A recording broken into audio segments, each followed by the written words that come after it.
Jukebox's story is interesting. I know we all been wanting to find out what's next for Juke. Where is she going? Are we going to see her join the police force? Is she going to join the army? Is she going to make sure that Butter goes to the next level and become that big pop icon sensation like Backstreet Boys or NSYNC or 98 Degrees or Old Town or the band? Well, maybe not the band, maybe Day 26 or something along that nature. Danity Kane, TLC, no Scrubs. Scrub is a guy that can't get no love from me. Hanging at the passenger side of his best friend's ride, trying to holler at me. Fellas, there's nothing wrong with hanging out the passenger side of your best friend's ride. It ain't your turn to drive. We don't always drive every time. See, that was the problem with Scrubs. The whole time they were screaming Scrubs and they were bums. But it's nothing wrong with riding with your homeboy. I'm not driving every single time. With the gas prices the way it is, I drove last time, you drive this time. But see, Jukebox and Butter, they ain't on no butter. That butter is burnt toast right now. You don't even want to touch the toast. So it don't matter how buttery they are. But she's getting that apologies from Lulu. Now, if you haven't seen the Lulu video, you need to go back and watch it because we just talked about why Lou is apologizing. And that's because he couldn't be there for Juke. But this is Juke's story. And as I mentioned, Lou needs to be apologizing. And the reason for that is he did Jukebox wrong. Juke thought the songs were going to be for her. Juke thought that he was putting her in a position to succeed. This is his own niece. But instead of thinking with his big head, he was thinking with the little head. Now, I don't blame Lou. In this game called life, you got to do what you got to do to get you some. But this is your niece. You can't double cross her. So Jukebox, she's listening to all of this and she loves her uncle, just like she loves her father, just like she loves Kanan, just like she loves her auntie Rock. But she has to understand that Lulu, he ain't all the way there. Lulu is suffering some stuff, and Lulu is suffering from that itis, alcoholitis. I don't even know if that's a real itis, but it's a type of itis that Lulu has. So she's sitting there and she knows that Lulu was wrong for everything that he did. But the good thing is he's actually apologizing. Seeing an apology will go a long way. When I fuck up, I apologize. I try not to fuck up. I try not to offend anybody. Do I think about what I'm about to say? No, I just say what I gotta say. But Jukebox, she's sitting here and she's liking everything that's going on. Now, obviously, Aisha is here. She's talking to Kanan, and she wants to know a little bit about Juke and Nikki. We'll talk about that when it comes to Kanan's story because this is Juke, and Juke doesn't know what's going on right now. But right now, her and her uncle, they're squashing any little beef and the animosity, and Lou is coming clean. Now, this is kind of a sober Lou, and we gotta respect Lou. We're just being honest. We know what he's going through. He's suffering, but we gotta respect Lou for what he got. T-Boz is my high school classmate. All right, T-Boz. T-Boz. I used to have a crush on Chili.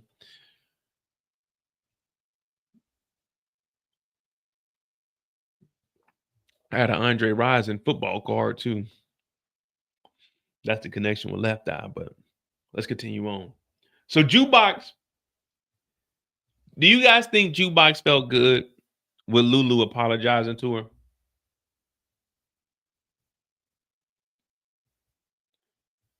You know what I mean? Because it's like, all right, Lou messed up. Lou know he messed up, but he's at least he's apologizing. A lot of people don't apologize. No, I mean I think Juke was appreciative of him telling her the truth. You know what I mean? Oh, thank you, Marvin. I really appreciate that. I really mean it.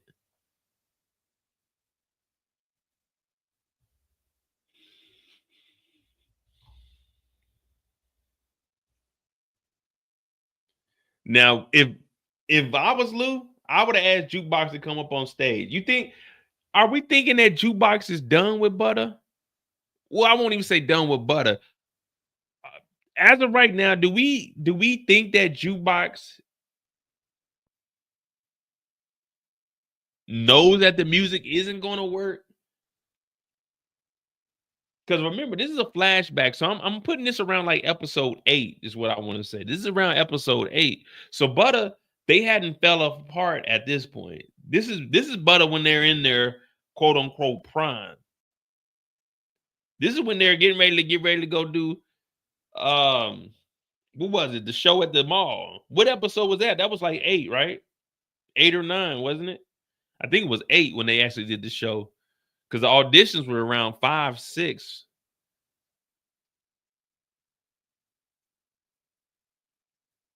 Does anyone know the episode that Jukebox was doing a performance at the mall?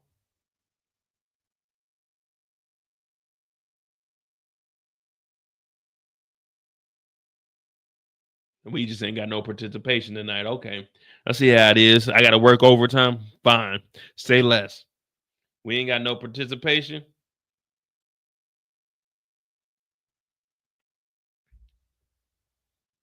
The finale.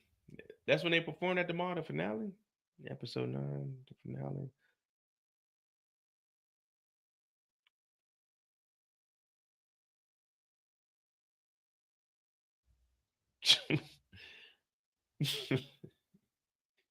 Hey, Dale said Jukebox is like Bishop from Jews. Are we putting Jukebox at that level?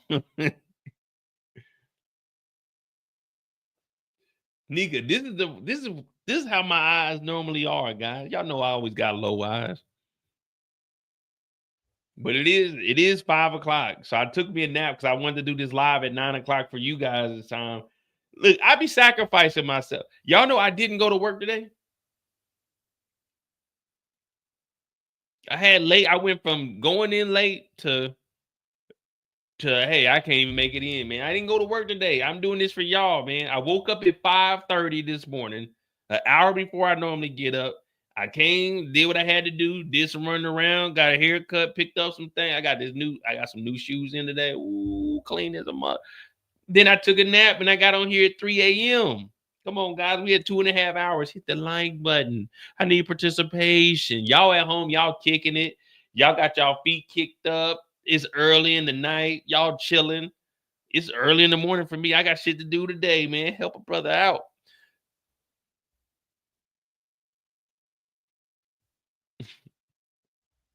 Ty said, "Were you in Australia?" Hell no, I've never been down under. I wanted to go, but we talking about Jukebox. All right, so Jukebox, she talking to Uncle Lou. He apologized. Next time we see Juke, I'm in Germany right now.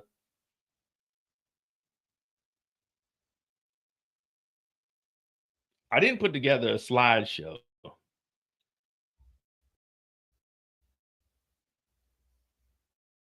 I'm in Germany, guys. I'm in Germany. Been here for a year and a half now. Well, I won't say a half. November, December, January, February, March. Next month to be a year and a half.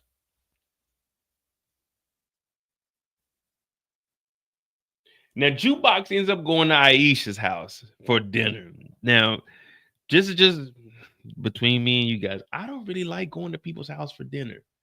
I gotta know you a while. You know when you got like a brand new dog that you bring into the house and you got the dog in the kennel. The dog's in the kennel, so you open it up, but you want to be nice to the dog and let it get accustomed to the house. And the dog's like sniffing around, but it don't actually leave the kennel. That's how I am when I go to people's houses to eat. When you go over people's house, they be talking about, oh, grab you a plate and stuff. I haven't known you long enough to grab a plate. So I'm kind of iffy because I don't want to get some of your food and not be good. And I got to leave it on the plate. Because unlike me, some people call it rude by not eating the food that people offer you. It's not rude in my book. If I don't like something, I'm not eating something. You feel me? So that's why I'm hesitant to go to people's houses when they tell me, oh, you can come over for dinner. Because y'all might have some exquisite shit that I ain't used to. I'm a regular ass nigga. I'm not trying to eat none of this expensive shit I can't pronounce. I'm not one of those type of people. I'm not one of those try. So I'm already hesitant to showing up for dinner. Now, if you do a barbecue, that's all right because you can always find something with barbecue. And if not, you can get you eat some chips or something to just hold you over until you go eat somewhere else. That's why typically I eat before I go places because I don't know what the hell they actually got to offer. But they go over here and sitting at a dinner table is one of the most awkward things ever. I know that's right, Sherry. You feel me? Dinner tables are the worst thing ever. Now, if we out in public, there's a lot of noise, so you can say, huh, what? Or you can act like you're really into what you eat. Now, Jukebox gets over here, and this is exactly why I say sitting at dinner tables is the worst for me. This is when I get and turn into a straight hermit crab. I don't know how to participate. I'm not a proper eater. You know what I mean? Elbows off the table. Got to put a napkin in the lap. I'm not one of those type of niggas. I'm eating. I'm doing what I gotta do to get done and get it out of here because you never know what you gotta do. Now they sitting down and they having this conversation, and this is where conversations get real. Oh, how's your day? You know, it's no longer going to be surface level. We're all sitting down, and especially if you're a guest. If you're a guest, that means the host gets to ask the most awkward questions, whatever they really want to ask, because it's their house. Oh, so what's your next plan? So, Mo, what do you do for a living? I don't do shit. I get on YouTube and I talk shit. That's what I do for a living. Oh, so you make a lot of money on YouTube? Hell no, but I like talking shit, so I get on here and I enjoy my community, my community. So they get to asking you all kinds of, oh, so where do you see yourself in 5 years? Hopefully alive. Hopefully alive. Oh, so did you go to school? Yeah, I got 2 degrees, but I don't even use those degrees. Yeah, I graduated with distinction. Yeah, I was the top of my class, 4.0 GPA. But I don't give a damn about none of that. I just did it because I did it. You know what I'm saying? I got a master's degree. I don't give a fuck about that. I did it, but who cares? They start asking all kinds of wild questions. What's next for you? Because butter isn't going to work. Shit, I don't know what's next for me. I'm 17, 18 years old. Sorry, I don't have my life planned out for me. But he starts to talk about the group butter because Aisha said she wanted to go to Spelman College. Now, when I was just a young boy still playing with my toys, I didn't know that girls' colleges existed outside of. I thought all girl colleges were like nun school. Growing up, I didn't know that because when you would watch on TV, it'd be at all girls school, but they were like at like a Catholic school. So then you had like nuns, and I thought like if you went to like an all boys school or an all girls school, it was like a church or something. You know what I'm saying? Like a Catholic school, thinking it's all boys, all girls. I didn't know that they had a whole thing down in Atlanta, Georgia. It's called the College Circle. I didn't know that in that college circle you got Morehouse, all niggas, Spelman, all band bitches. Then you had what's the other one? Clark Atlanta, which was a mixture of both of them. Then you had what's the other one that's down there? I don't even Robert Norris or whatever. I don't know what it is. No disrespect. I don't remember the name of it. I didn't know there was a school down in Georgia with the baddest women you would ever come across. Oh Lord. I didn't know. I was uninformed. I'm from Kansas City. The only HBCU we had was a school called Lincoln University. And you go down there, you get your ass shot. I got accepted down there on a partial scholarship, but couldn't pay for college, so I couldn't go on a partial scholarship. So I went down there and didn't make it past the first semester. And let me tell you, I'm glad I didn't stay there. I would have been into a lot of nigga shit. But anyway, Aisha wanted to go to Spelman since she was just a young girl. I remember Nia Long on Friday, not Friday, Boys in the Hood was gonna go down to Spelman. I said, damn, what the hell is this Spelman? You gotta know how to spell to get in there, man. I ain't know what the hell it was. And then when I moved down to Georgia, I was like, oh.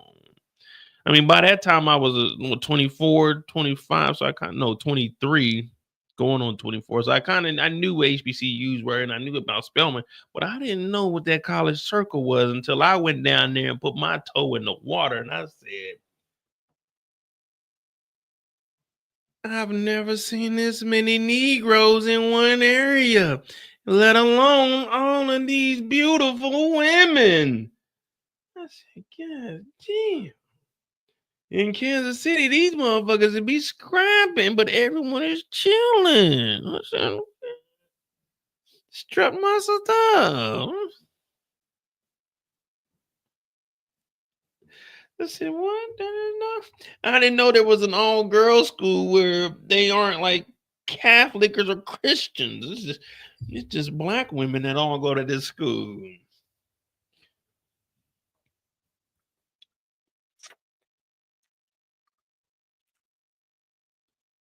I need to get into college. But anyway, Aisha wanted to go to Spelman since she was just a young girl. Now we got Aisha's parents talking about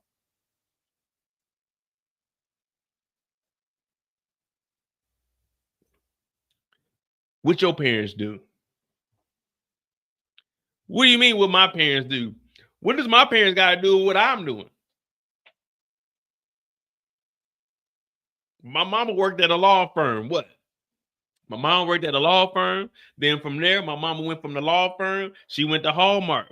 And then she started doing all the contracts for the commercial contracts for the whole United States of America. So at one point in time, if you were going to send me a card, if it wasn't Hallmark, I'm sorry, I can't accept that. I got to make sure my mama keep a job.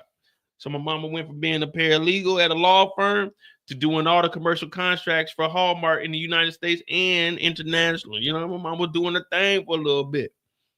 Why it matter what my parents were doing? My mama came from the ground up. My mama used to work in goddamn hotels, cleaning toilets and making beds. My mama came from the ground up. My mama was adopted. My mama put that work in. What you mean what my parents do? My dad got drafted into goddamn Vietnam, made something of himself, made himself a man, became successful. What does it matter what my parents do? But the difference is Jukebox's parents are on a different spectrum. Marvin started selling drugs when he was 13 years old because his parents, we already didn't went down the whole rundown of Elijah being a junkie.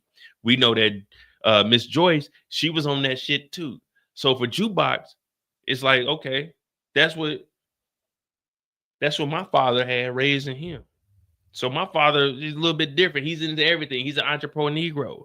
He's gonna touch bases here, touch bases there, catch a body there, catch a body. Did I say catch a body? I meant fix a flat tire here, fix a flat tire there. But they know that Jukebox's mama Kenya then got shot up because Aisha didn't told them. Aisha didn't told them, yeah, her mom got killed. She got shot by the mob. I think her auntie's told, but I'm not for sure if her auntie told. So the dad says, what do your parents do? And she's like, oh, well, unfortunately, my mama passed. He's like, oh, yeah, we know. What do you mean, oh, yeah, we know? If you knew my mama passed, why didn't you ask what does my father do instead of my parents? We know that Kenya, like, all right, look, no disrespect. We're not going to disrespect the dead, all right? RIP to Kenya. We're not going to disrespect the dead. But we know that Kenya fucked the whole New York Knicks and went to LA and did the same thing with the Los Angeles Lakers. We got to throw that out there. This is the power universe. We got to keep it real. We got to keep it funky on here. We know Kenya knocked down the whole Knickerbockers and then went to the whole Lakers team. I'm talking about wetter than a lake, wetter than a pool. We got to throw that out there. Yeah, Kenya had a troubled past. Kenya was out there. I don't even want to say it. I'm going to say that ass. I bet you can't wiggle like that with a man, my bad, man. That too short that took over me. But we know what Kenya was on. We know Kenya had a orange past. Lulu told us that. But for you to bring up what her mama does and you know that she's unalive, that's where the disrespect is. We can put that behind us. We know she was fucking the sixth man of the year on the New York Knicks. We know that she was out there with Magic. Oh, man, we know all of this. But for him to ask, what does your parents do? Disrespectful. Disrespectful. That's where I draw the line. We could talk about what Kenya had going on. We could talk about her in the goddamn. There's a damaging photo online. It's a Polaroid of her with a New York jersey on. They say allegedly she ain't got nothing on the button there, but I can't confirm or deny that. But yeah, man, that's where I draw the line. You disrespected Juke. Like, come on, man. I don't know. I don't know none of this stuff. Nika, this is just, I heard it through the grapevine. Yeah, I don't know where none of this is coming from. This is I'm just going off the information that we got. I'm just going off the information we got. That's just what parentals do. Well, see, that's the difference. My mama don't be asking them questions. I get my mama on the phone right now. My mama not about to ask you all them questions. My mama look at it like this. Since we on the topic, when you meet my parents, don't feel special. I'm gonna be honest with you. Don't feel special if you meet my parents. You meet my parents, it's just like meeting somebody at church. It's just, hey, you met my parents. Now, if my parents see you 2 or 3 times, that's when they're gonna start asking those questions because they want to see if it's serious.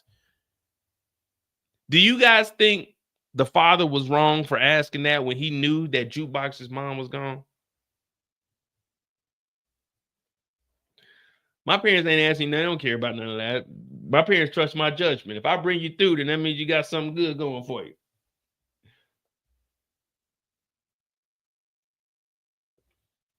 Oh man, my nephew brings something through. I don't give a damn what he what she got going on. As long as my nephew's straight. But anyway, these parents, I like them. Did we need them? No. But this is building up Jukebox's story. You know, we're trying to see. We want to know when Jukebox joins the military and then go into a police officer. But these are the obstacles that she's going through to make her make that decision. We obviously got the father saying that butter might not work out. So, what is your next plan? So, that's opening up her mind to maybe the military. We also know that she's about to be with James next, and James is telling her to pursue the music. Now, see, there's a difference and I want to point this out because a lot of people probably don't realize it. I'm a jump around. I'm gonna jump around real quick. A lot of people don't realize this, and I want to explain it. So, what I'm about to, the difference between James and Aisha's family. Listen, Aisha's family, they understand the struggle. Aisha's family understands that you need an education because honestly, chasing after dreams are good, but you need to have a backup plan because it's not always going to fall in your favor. Now, you look on James's side, and his suggestion is to pursue the music and not join the army. Why is that? It's because James, Mr. Bingham, their family is well off. James and them have money to fall back on. Nikki was able to go do whatever she wanted because her parents got money. So that's the difference between the black family and the white family. It's the same now, but more specifically back in the 90s, the difference between the two. See, James and them, they got a foundation to fall back on. If Nikki was to go be in a group and it didn't work, the family has money to go pay for college. Now, I'm not saying that Aisha's family doesn't, but they know that this music shit, if it doesn't work, you need to have another plan because there's no way you can come back and we got enough money to just take care of you and continue to just sit your ass around. So that's the difference from what I've seen. So James is like, no, chase your dreams. Obviously, he doesn't have little Nikki to take care of. So that's for him, it's like, okay, I'm making extra money right now. But for Aisha's family, if the music don't work, you need to get you an education. Be able to be smart enough to hold your own and get you a job. You see what I'm saying? NL, trust fund response. Exact. That's what I was thinking.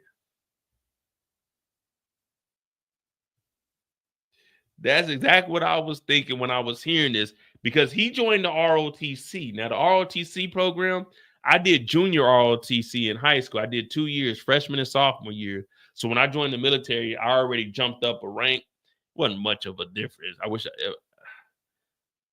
I would have known more. I would have went as an officer. Now I probably still would have been in, but Yeah, I had a little bit of rank from when I first went in because I did 2 years of all junior ROTC in high school. Um,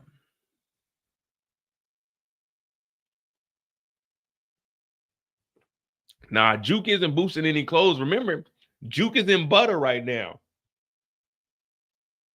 Butter is still active at this point. And that's what we said. We seen her sitting down with James in the photo. I said that he was going to be a mentor, like DeMarcus. He influenced her to do the ROTC because it's a program. So if you do ROTC in college, when you do ROTC in college, you're basically bypassing, well, not really bypassing basic training because you still got to do a little bit. But how ROTC works, you go and you're wearing your uniform and shit to class. You're going through all of this. You're learning a little bit of the history. But once you get out, you got to do 4 years for the actual military. But since you went ROTC, you'll come in as an officer. Now, if you join the military, don't get me wrong, joining the military is definitely, everybody, I ain't fighting no white man's war and none of that shit. Listen, the military will definitely set you up financially. The military is the only place you can work 20 years and get a retirement check at. If you play it right, you can get a retirement check and disability. You can make $70,000, $70 to $80,000 the rest of your life at the age of 39, 40 years old if you join right after high school. I do regret that. But if you go in as an officer, you do ROTC, you do 4 years as an officer. Remember, they pay for your housing, they pay for your clothing. Now, he doesn't go into too much detail, but Juke, I'm telling you that, hey, if you join the military, going to ROTC and becoming an officer is the best thing. Officer and commission, I mean, not officer is commission, but officer and enlisted, totally different worlds. Officer, you're graded amongst your peers. Enlisted, nigga, officers are the one judging you. And they'll get rid of you because next week there's another group coming in. But yeah, you gotta. So Jukebox is listening to it, but James, a whole different approach. Oh, pursue the music, do your thing, chase your dream. That's because his family can afford if your dream doesn't work and you wake up, they got wake up money. You see what I'm saying? If you got a dream and you chasing it and you fail on that dream, James got wake up money. 90% of black families ain't got wake up money. My girl Kendall, her family, they might got wake up money. My family ain't got wake up money. If I chase a dream and I don't reach that dream, when I wake up, I need to get my ass a job. I ain't got wake up money. That means I can't chase dreams. It's just the way it is. That's life. We all ain't got wake up money because when your ass wake up, reality hits. But James got that bag. So that's all. I don't really look at it as too disrespectful, but they were just asking Juke, this is some things you need to consider. Because obviously I didn't consider joining the military at 18. I had me a nice little job, traveling, making some money, walking around with a bankroll. But I wasn't looking at the long haul. You know what I mean? I didn't understand how politics play a role in your everyday life. So if I would have joined the military, I'd have been retired. I'd be making like 80,000 right now, just waking up. Fuck it. But anyway, James is telling her to pursue that butter dream. Pursue that dream. Now we're gonna take it back to Rock, and this is how we'll end up Jukebox's story.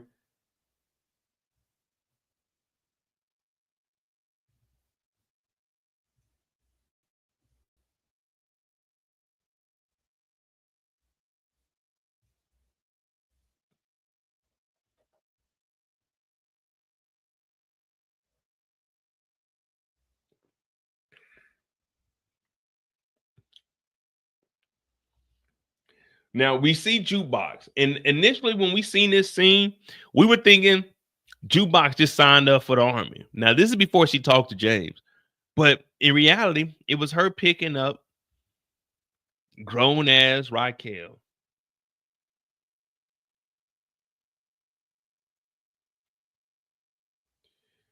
Picking up grown ass Raquel. Now I only made it to E4, guys. I was the big dog E4 mafia. You know what I mean? I never got promoted past that. I couldn't pass the test. I just didn't apply myself, but I'm definitely capable of it. I would have went in there, put my glasses on, but I knew I was getting out, so I didn't really. I'm be honest with you, I didn't really give a damn. You know what I mean? Educated thug. But anyway, we see Jukebox picking up Raquel. And this is after we find out that Rock was actually pregnant. Now, Juke, she leans on Rock because Rock is like a mother figure to her. We know Kenya came back, but Kenya wasn't worth a damn.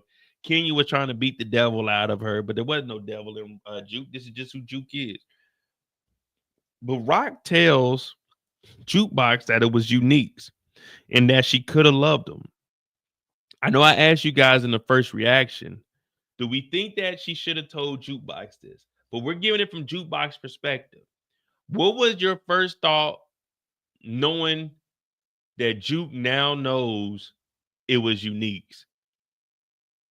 Do you think Jukebox kind of judged her?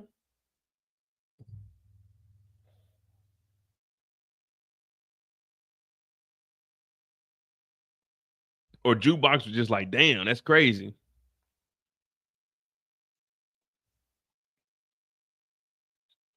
I forgot who mentioned it yesterday. Jukebox has Rock's secret. Kanan has Grandma's secret. So there are a lot of secrets. And then Stefano and Marvin got their secret.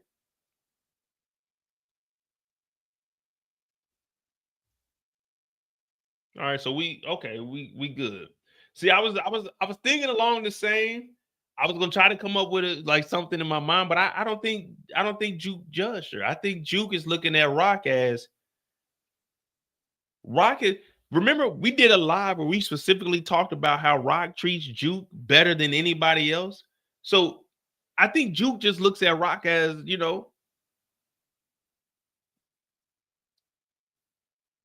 hey man, Rock looks out for me. I can't go against anything that Rock does or says.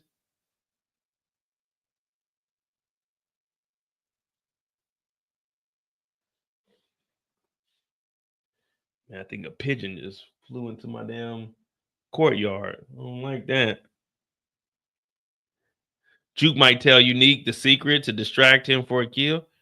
Uh, I don't know if we're gonna see Juke interact with Rock, not Rock, but Unique.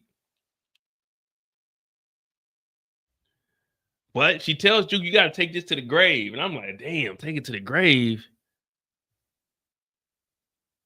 And she finds out that Rock potentially loved him a little bit, though. We'll get into that on Rock's story, but damn, Rock said she loved that nigga. I would think I